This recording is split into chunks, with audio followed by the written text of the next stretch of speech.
Have you ever made a choice not for yourself but for someone you love more than anything? Have you ever said yes to something you never wanted, just to hold on to something you couldn't bear to lose? Life doesn't always offer us clear paths. Sometimes we choose with trembling hands, tear-grilled eyes, or in the middle of a long, stormy night. And strangely enough, it's those unexpected turns that lead us somewhere we never thought we'd go. Because not all stories begin with love. Some begin with sacrifice, and somehow end with something beautifully real. Where are you right now as you listen to this story? Are you brewing your morning coffee, sitting in traffic, or maybe just looking for a quiet moment to catch your breath? Wherever you are, I hope you'll give this next chapter a few minutes of your heart, because sometimes the quietest stories are the ones that stay with us the longest. This one begins in a quiet corner of Seattle, where Sophie Bennett, a violin teacher, lived a life as gentle as the music she played. She didn't need much. A worn-down music room, her students, a steaming mug on rainy mornings, sheet music older than her favorite coat. Music, for her, wasn't a job. It was where she felt most herself. Until one stormy night, everything changed. Her phone buzzed. Unknown number. She paused, then answered. "Miss Bennett, this is St. Mercy Hospital. We're sorry. Your father's just been admitted. Massive heart attack. One call." And just like that, the world she knew collapsed. 20 minutes later, she was there. But it was already too late. The funeral took place 3 days later, beneath a silent, overcast sky. Sophie stood between her mother and younger brother Liam, her eyes dry. There were no more tears left. Everything passed like a faded frame. Hollow words from the minister, the soft thud of earth falling onto wood, quiet condolences from voices she barely registered. But one thing pulled her focus. At the far end of the cemetery, near a line of amber-colored trees, stood a man. Tall, still, a stranger, in every sense of the word, dressed in a long black coat, polished shoes, and an unreadable face. But his gaze, it was steady, focused, and it was on her. "Do you see him?" Liam whispered. "He's staring." Sophie gave a slight nod but said nothing. Before she could move toward him, the man turned, disappearing into the back seat of a sleek black car. The door shut quietly, and then he was gone, leaving behind a chill that didn't come from the wind. She didn't know his name, didn't know why he'd come, but deep down, something stirred. That visit wasn't accidental. A week after the funeral, while the scent of incense still lingered in the halls and sympathy cards lay unopened, 2 men in tailored suits arrived at the door. They carried sleek leather briefcases, polished business cards, and flawless manners. But their eyes held no warmth. "Sophie Bennett," the older one asked, voice even, impersonal. "We represent Ashton Vale Corporation. There are pressing matters regarding your late father." "Mr. Daniel Bennett." At the family dining table, once a place of comfort, piles of documents now covered its surface. "Your father owed Mr. Lucas Ashton, CEO of Ashton Vale, a total of $6.8 million, the younger man explained, sliding a folder across the table. "The collateral no longer exists. Full repayment is now due." "That's impossible," her mother whispered, her hand trembling. "Not from illness, but from shock." "My father would never," Sophie insisted, voice caught between disbelief and dread. "We have verified evidence of internal accounting fraud," the man said flatly, "all legally documented." The air grew thick, like trying to breathe through fog. Then, as if rehearsed, they produced a second folder, thicker, marked confidential. "If repayment isn't possible," the older man added, "Mr. Ashton offers an alternative arrangement." Sophie's fingers hovered over the first page. Her stomach dropped. A contract. But one clause caught her eye, and everything inside her went still. "Marriage agreement." Sophie stared at the words, willing them to vanish if she just looked long enough. "Marriage agreement. Mr. Ashton is willing to forgive the entire debt," one of the men explained. in exchange for your agreement to marry him for a term of 1 year. 1 full year, the other emphasized. No early termination. After that, you're free to leave. She wasn't sure what shook her more, the offer or the way they said it, like it was just another business transaction. In addition, they continued, Mr. Ashton will cover all of your mother's medical expenses and your brother's full tuition until graduation. Her mother broke down. No, you can't do this, Sophie. Sophie held her hand tightly, eyes still locked on the pages in front of her. There was no other option. The house was already mortgaged, Liam had just started college, and her mother, she needed treatment every week to survive.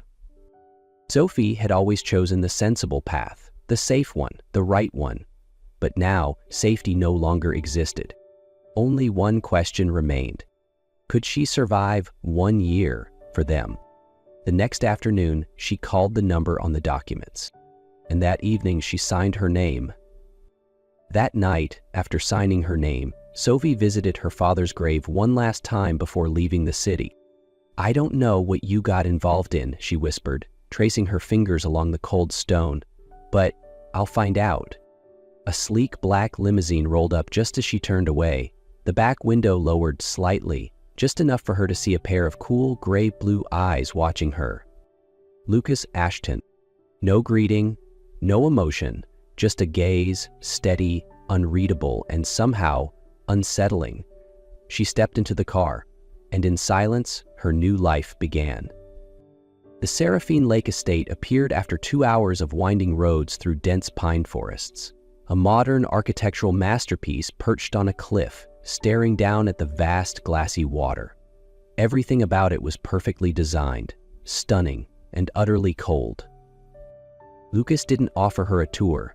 There was no bridal suite, no soft welcome, only a short, clipped sentence. You'll stay in the East Wing, I'm in the West. We'll appear together when necessary. That was it. The first day passed in silence. In the days that followed, Sophie moved through the house like a ghost. She woke early, ate breakfast alone, wandered the frost-covered gardens, and returned to her room. Lucas was rarely seen. She only heard his footsteps echoing down the halls late at night, measured, solitary.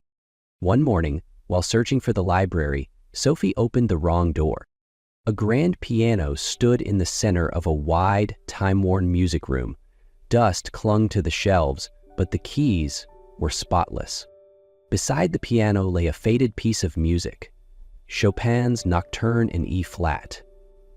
In the soft morning light, filtering through half-drawn curtains, she noticed a photo frame on the windowsill. A young woman in her early 20s, dark hair, gentle eyes, and a smile that made you pause. Sophie sat at the bench, hesitated, then let her fingers fall gently onto the keys. Music flowed, soft, honest, unpracticed, but alive. She didn't know Lucas had entered until the final note faded into silence. "You play beautifully," he said. His voice was lower this time, not cold, just quiet. Sophie turned, startled. "I didn't mean to intrude." "It's fine," he said, stepping into the room. "That piano belonged to my mother. She used to teach at Juilliard. It's been silent for too long." A pause. Then Sophie asked, almost without thinking, "Is that her? In the photo?" Lucas's gaze drifted to the frame. A flicker of something passed through him. "No," he replied. "That's my sister, Emily." The name came out like a whisper, but it changed the air in the room. For the first time, something fractured in his expression. A grief that never left, a name still too heavy to carry out loud. And in that quiet moment, Sophie saw him, not the man from the contract or the one in the headlines, but someone wounded, human.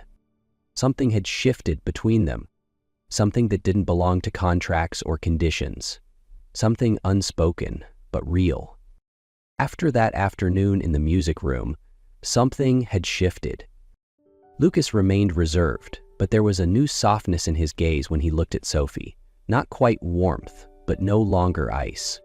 Sophie noticed the quiet things, the fleeting glances, the unspoken pauses when he mentioned his sister.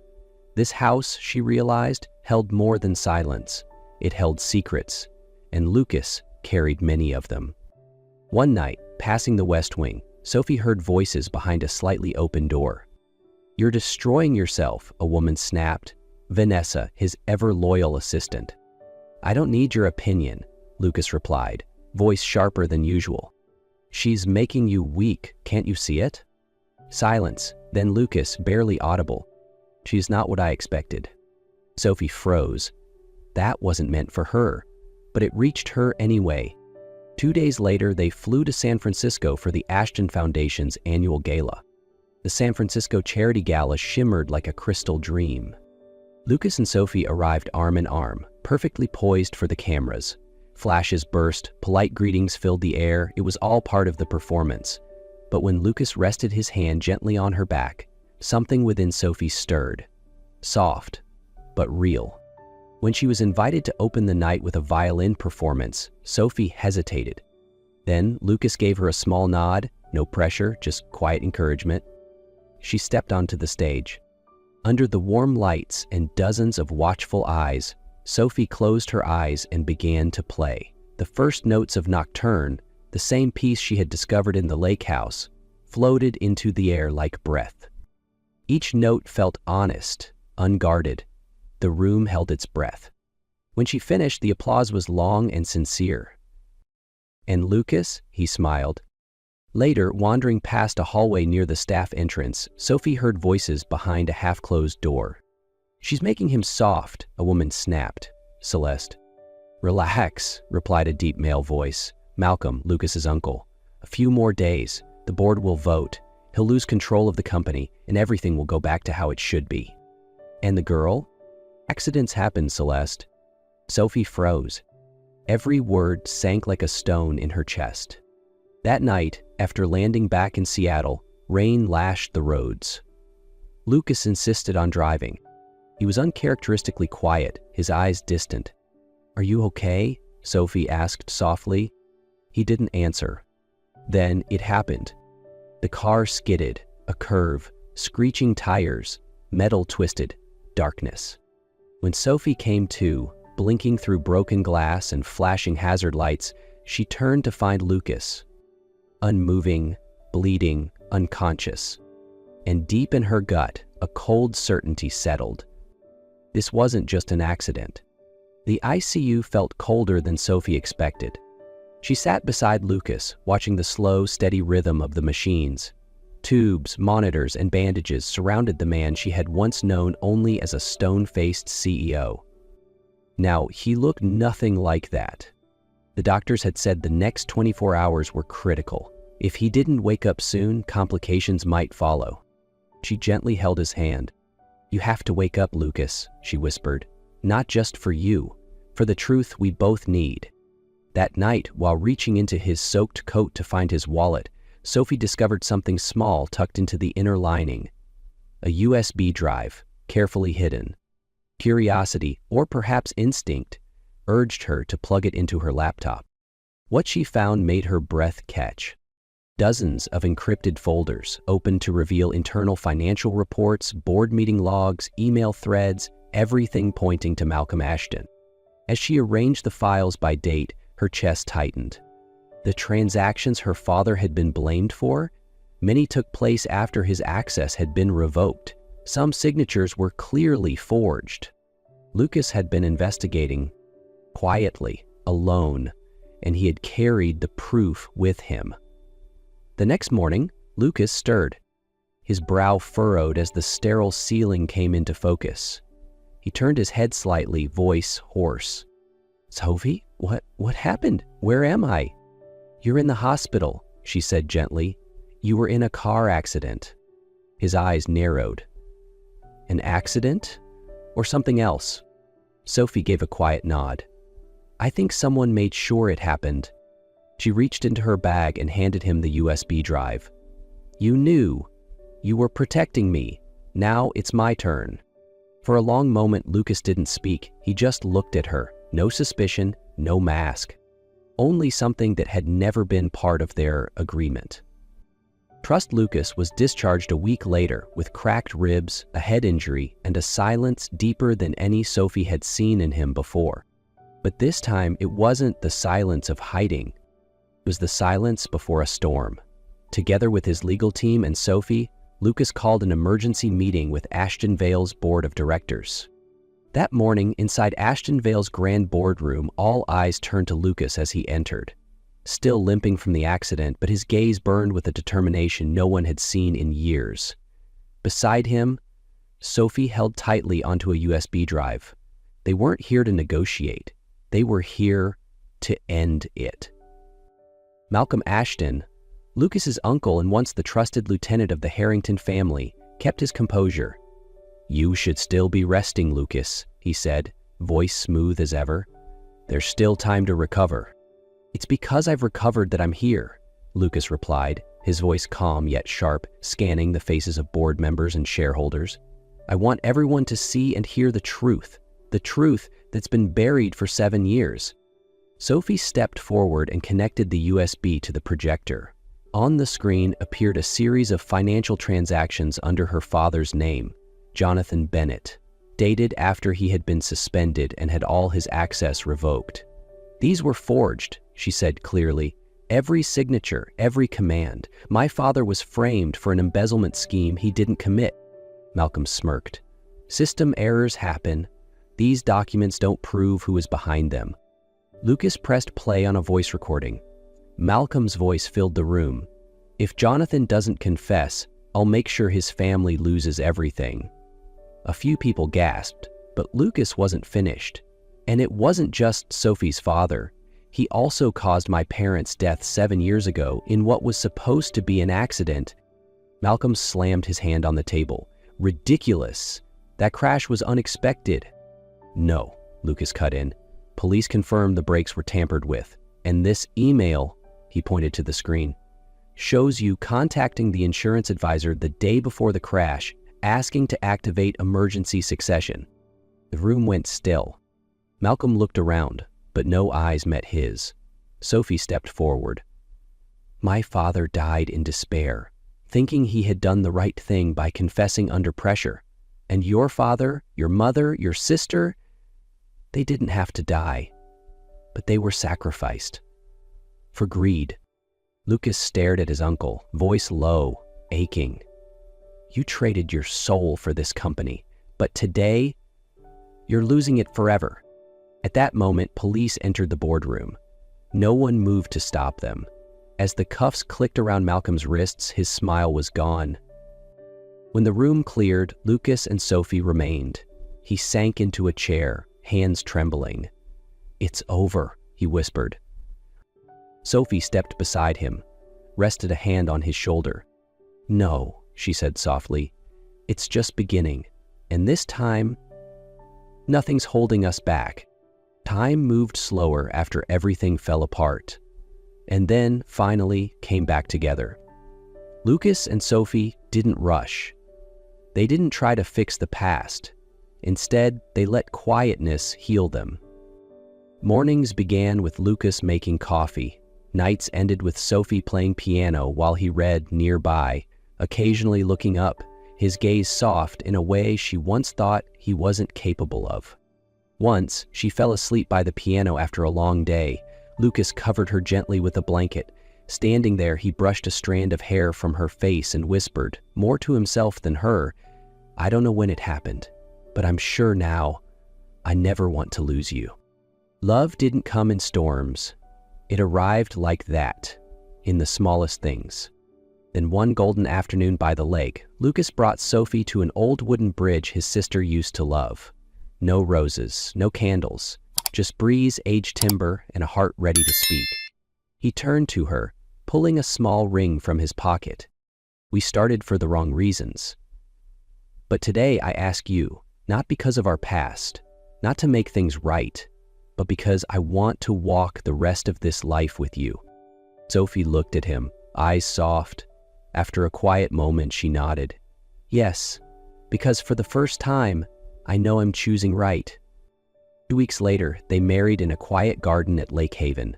No press, no spectacle, just a few close friends and 2 people who had chosen each other with open hearts. This time, there was no contract, no performance, just a promise written not on paper, but on the walls of their hearts, in trust, in peace, in love,